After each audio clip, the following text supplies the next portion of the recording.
শেষ সহমতে আমি ঠাকুরগাঁও জনগণের সমর্থনে নির্বাচিত হয়ে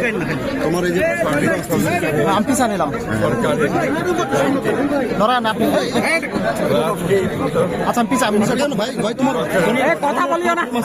এসে এই মাদ্রাসার স্থাপন করার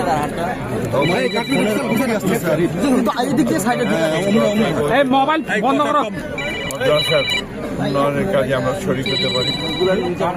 আমরা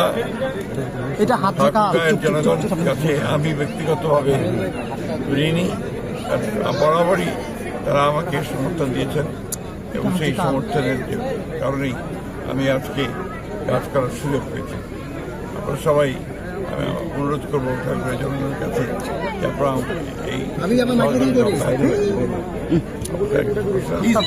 স্থানীয় সরকার নির্বাচনগুলো নিয়ে কি ভাবছেন? স্থানীয় সরকার নির্বাচন যথাসময়ে হবে তা আমরা আগ্রহ বলেছি এবং গণতন্ত্রকে তার প্রাতিষ্ঠানিক রূপ দেওয়ার কাজগুলো করা হবে।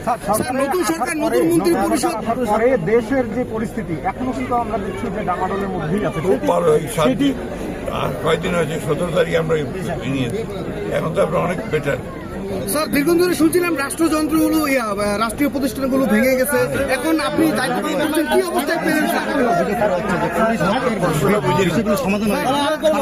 আমরা শুনে আসছিলাম যে রাষ্ট্রীয় যে প্রতিষ্ঠানগুলো আছে এগুলো ধ্বংস করে দিয়ে গেছে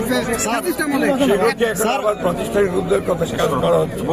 স্যার এনসিপি থেকে বলা হচ্ছে যে পুলিশ হত্যার এই বিষয়গুলো সমাধান হয়েছে, তো পুলিশ হত্যার যে ঘটনাগুলো এগুলো সমাধান হয়েছে, আবার নতুন করে বিএনপি এগুলো তদন্ত করার বুঝিনি আপনাদের কথা, আপনার প্রশ্নটা বুঝিনি।